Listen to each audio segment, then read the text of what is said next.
Bəzən insanın çəkdiyi uğur qalır qıraqda, insanın əldə elədiyi, misal üçün, insan nələrdən keçir, onu heç kim işıqlandırmır. Sadəcə mənim öz həyatımla bağlı deyərdim. Döyüşümüz 15 dəqiqədir. Necə deyim? 15 rəqəmi mənim üçün belə deyil, simvolik bir rəqəmdir. Həm də sevdiyim rəqəmdir. Həm ad günüm 15 idi. Həyatımızı üst-üstə götürsün. O boyda illərin əziyyətini, zəhmətini çəkirsən, amma görünən 15 dəqiqədir. Yəni həyatında keçən bütün prosesləri o 15 rəqəmin içinə sığdırırsan. Yəni mənim üçün 15 rəqəmin özünün bir necə deyim, bir simvolik olaraq bir tarixçəsi var. Amma deyərdim ki, hamı sənin uğurvu və qazanacağını nəyinsə görür, amma heç kim sənin çəkdiyin əziyyəti heç kim o görmək istəmir və sənin nələrdən keçdiyini yaşamaq istəmir və görmək də istəmir.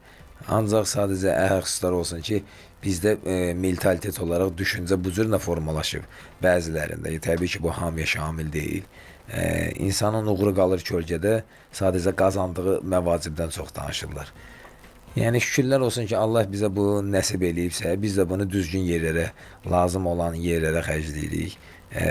İlk növbədə ailəmizə və ehtiyacı olan, hətta mən dünənləri xüsusilə qeyd etmək istəyirəm ki, yəni bu reklam xarakteri təbii ki, bir şey Bəli, deyil. sosial şəbəkə hesablarında da gördük, kimsəsizlər evini Bu ziyarət mənim etmişdiniz. borcumdur, həm bir vətəndaş olaraq, həm bir döyüşçü olaraq, həm bir müharibə səhnəsini gördüyüm insan kimi düşünürəm ki, millətinə, torpağına, burada böyüyən, buranın suyunu içib, buranın çörəyini yeyən bir insan düşünürəm ki, o körpə uşaqların gülüşünü, necə hər bir insan, necə deyim, öz qazancından düşünürəm ki, bir balaca da olsa, necə deyim, bu insanlar üçün, bu şəxsiyyətlər üçün, bu bizim gələcəyimizdə bunlar. Bunlar üçün heç olmasa əziyyətindən bir parçasını onlara xərcləsə, bu həm Allah qatında necə deyim, xoş olar, həm də ki bəzi insanlarda o mərhəmət hissi bir balaca oyanar ki,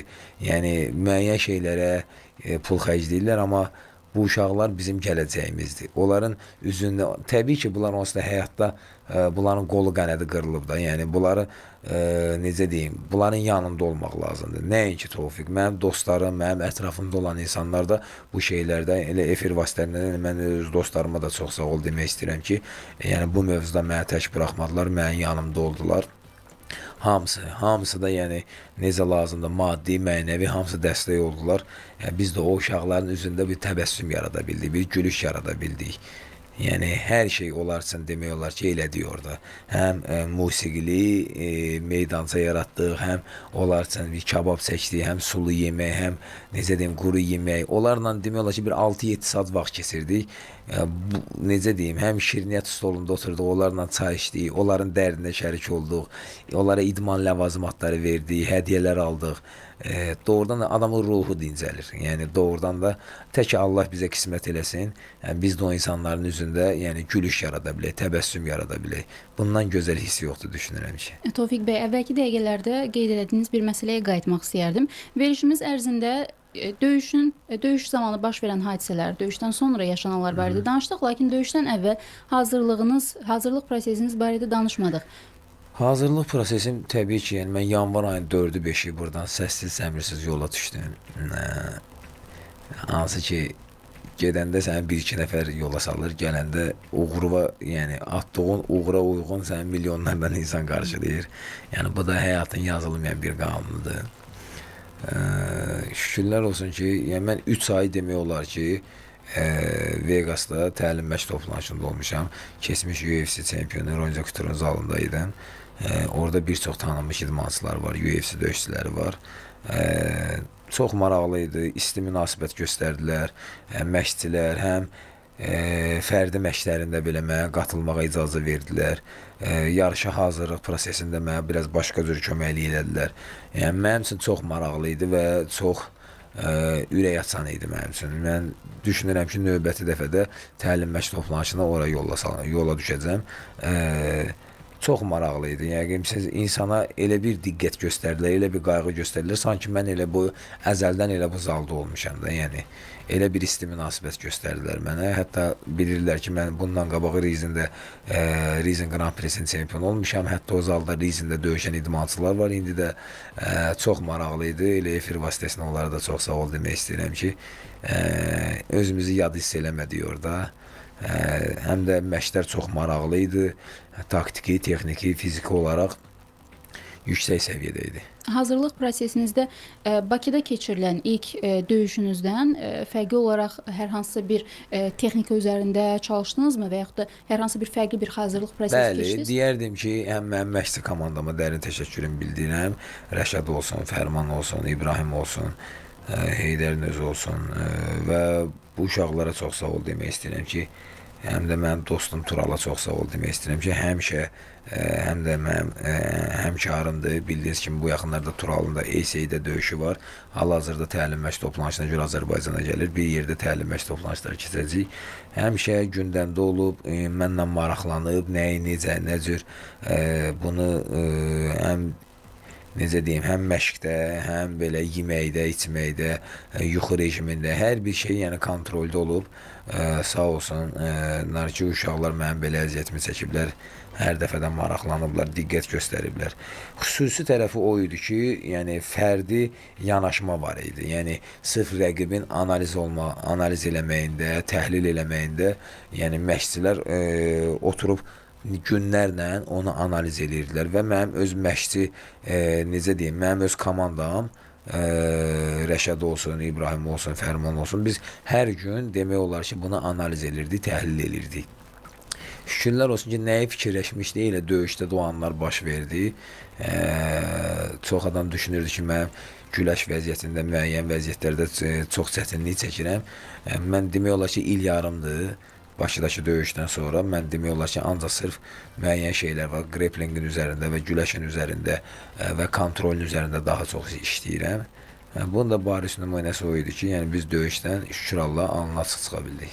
Siz dəfələrlə demisiniz digər müsahibələrinizdə də Bakıda keçirilən UFC döyüş gecəsində əslində imtina etmək üçün haqqınız vardı, lakin etmədiniz və bunun səbəbini də çox gözəl izah eləmisiniz. Lakin indi UFC-də ilk qələbənizi qazananda heç geriyə baxıb bir təəssüflənirsinizmi ki, ilk qələbə bəlkə də Bakıda da baş tuta bilərdi? Təbii ki, indi o necə deyim, o mövzuya tam belə olaraq tam fokuslanmaq istəmirəm, yəni.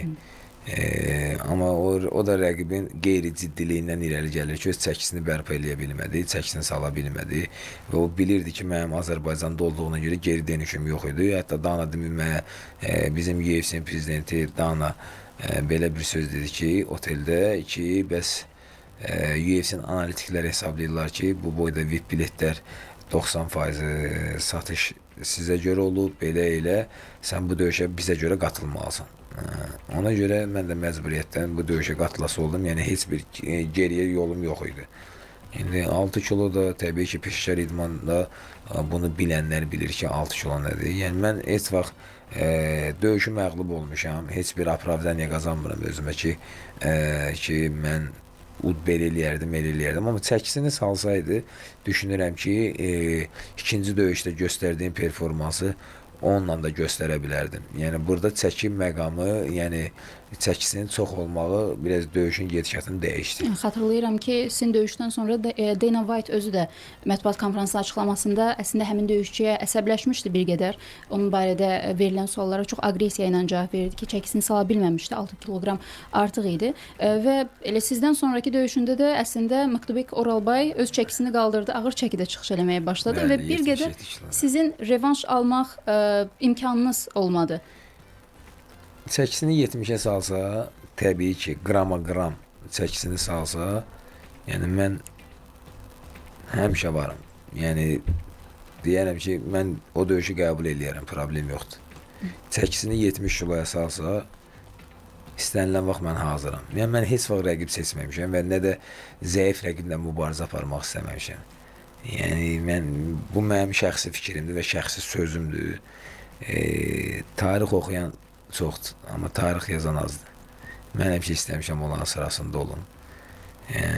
Bunun üçün də tarixə düşmək üçün tarixi idmançılarla və güclü insanlarla mübarizə aparmaq lazımdır ki, həm o döyüşdən mübariz kimi ayrılasan. Ölkədə deyərdim ki, bir çox idmançı var. Hər bir insan mübarizə aparır, amma o mübarizlik ruhu bəzilərinin ürəyində və qəlbində və xarakterində yoxdur. Düşünürəm ki, mübariz olmaq üçün həmişə mübarizə aparmaq lazımdır, güclülərlə mübarizə aparmaq lazımdır.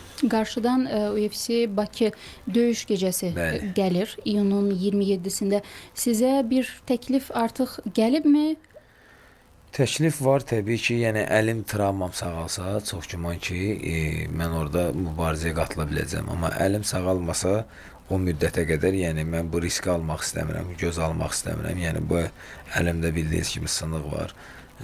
İndi hal-hazırda müalicə alıram, yəni yüngül məşqlər eləyirəm. Buna baxmayaraq, yəni məşqimi saxlamıram.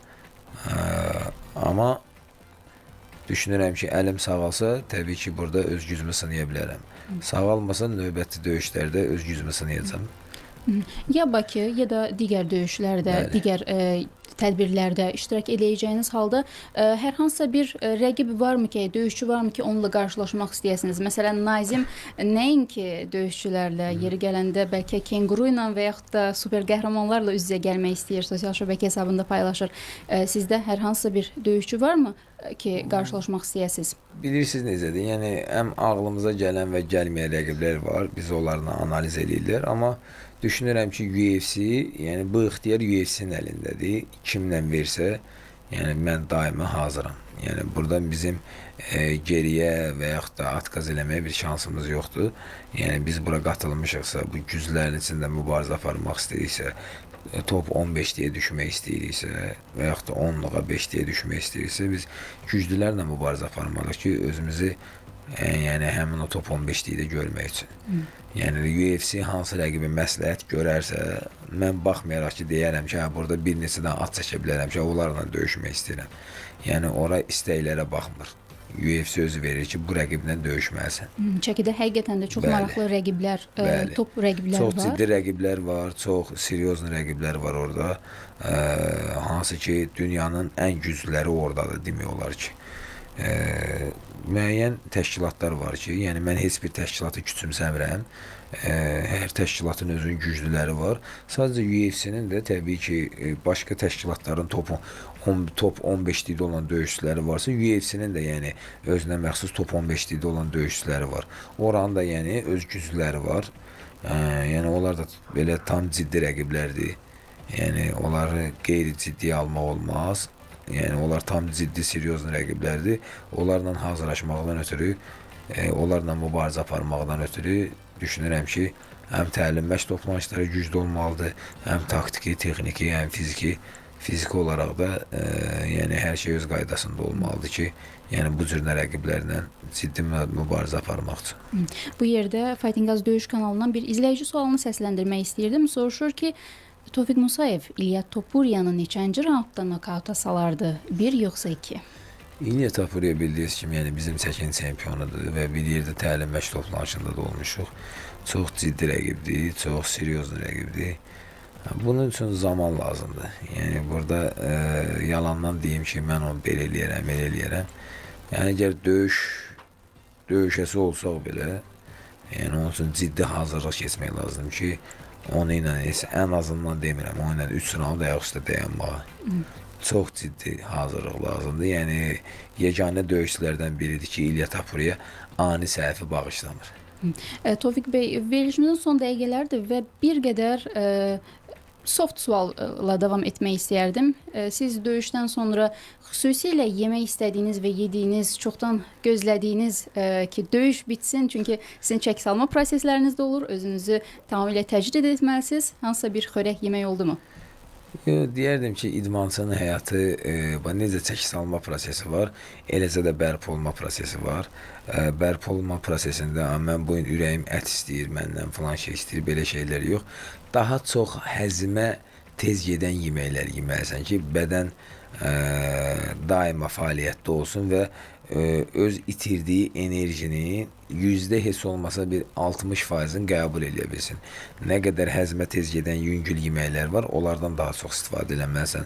Bunun üzərində ola bilər toyuq ətidir, daha çox həzm bərpası tez olur. Yəni ət bilirsiniz ki, bədən, yəni mədə onu gec həzm eləyir. Yəni ən çox da toyuqdur, balıqdır. Necə ki çəki salanda qidalanırdın, eləcə də bərpa prosesində yəni o şeylərə daha üstünlük versən. Təbii ki, ardıcıl olaraq su içməlisən çoxlu. Yəni birinci su balansını bərpa eləməlisən. Və bununla bağlı yəni şirniyyatdır, zaddır, bu şeylərdən uzaq olmaq lazımdır.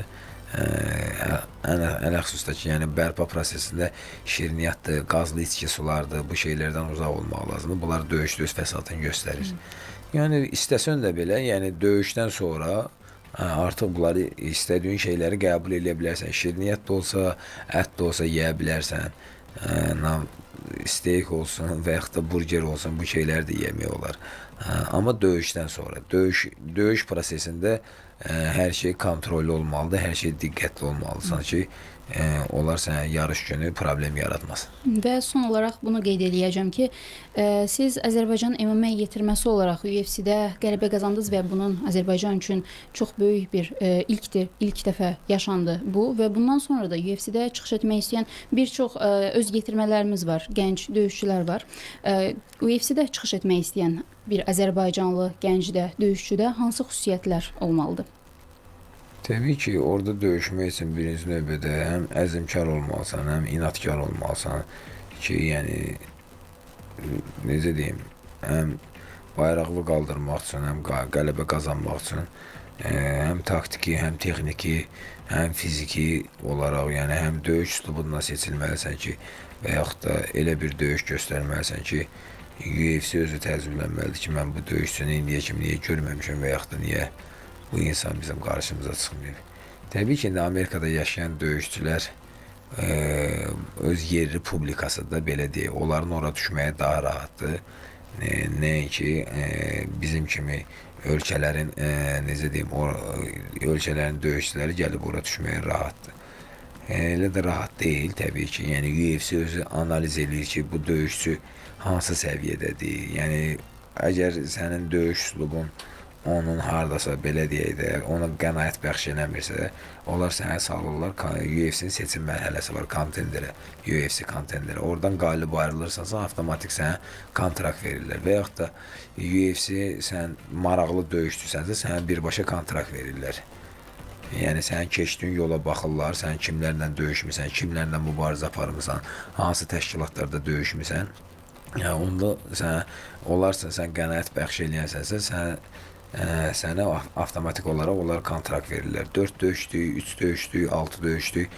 Yəni o da onların öz şəxsi fikrini aslında. Sizdə bu müqavilə müddəti nə qədər idi? Neçə Mən döyüşdük? 4 döyüşdə kontraktım var. İndi artıq demək olar ki, mən yeni kontrakt verməyə çalışırlar və yeni kontrakt üzərindən danışıqlar gedir. Bunun da üzərində həm mənim şəxsi menecerim danışıqlar aparır. Gözləyirik görək nə kontrakt təklif edirlər. Yəni bu axırıncı göstərdiyimiz performansdan sonra bizə yeni bir kontrakt vermək istəyirlər, gözləyirik. Tofiq bəy, çox sağ olun. Təşəkkür edirəm bugün gəldiyiniz üçün. Siz sağ Sizə olun. həm karyeranızda uğurlar arzulayıram, eyni zamanda canınız da sağlam olsun, sağlam olsun. Təşəkkür edirəm, minnətdarım sizə. Var olun.